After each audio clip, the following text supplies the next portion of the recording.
WHO memprediksi corona sejak awal Maret dikatakan bahwa awal April akan mencapai 1 juta di dunia ini yang terpapar virus corona. Dan akhir Juni, 2 bulan dari sekarang akan terpapar 10 juta manusia. Ini sebuah kegilaan yang nyata. Membaca informasi ini, di sini saya terdiam lama, sangat lama. Saya berpikir, merenung, buku-buku bacaan saya 3 minggu terakhir ketika stay at home ada 8 buku. Seperti tentang The Origin, asal muasal, tentang bioengineering, tentang algoritma teknologi, langsung melintas cepat di kepala saya. Kembali ke cerita dalam video sebelum ini di mana saya mengatakan global economy di reset, di restart. Siapa yang mau meriset itu semua? Siapa yang diuntungkan oleh itu semua? Maka mata saya tetap ke kelompok The Have, Bilderberg, dan orang di belakang mereka. Kita semua tahu untuk mengendalikan dunia, kita harus punya sesuatu yang didominasi. Awalnya saya pikir negara yang akan mereka mainkan. Sekarang mereka akan memainkan dengan sistem. Dunia akan diubah dengan algoritma, dengan bioteknologi, dengan rekayasa engineering teknologi. Semuanya termasuk kertas, saham, surat berharga, dan mineral precious metal. Semua akan diubah. Kata-kata Trump yang mengatakan kami tidak punya emas yang cukup. Baru-baru ini dikutip majalah Forbes. Membuat saya berpikir hal yang baru. Apa hubungannya dan apa yang akan terjadi? Oke, kita mundur sedikit ke zaman sebelum Keynesian. Sebelum 1930, itu adalah periode sebelum Keynesian, uang atau money itu hanya pelumas transaksi. Money is just greasing the transaction.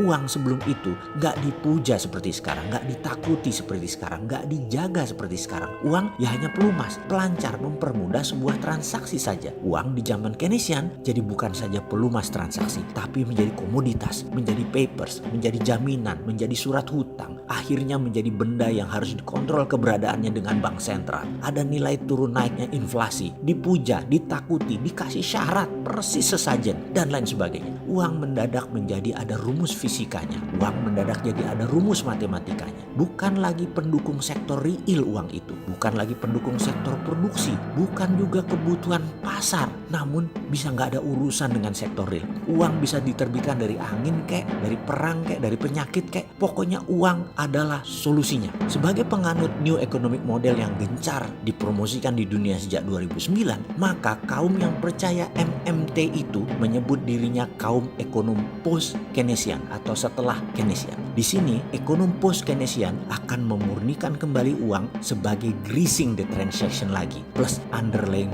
project. Ini penting untuk difahami. Namun, ada kelompok yang tidak ingin MMT mengambil dunia. Siapa mereka? Apakah kaum Keynesian seperti para pejabat di banyak negara, di IMF,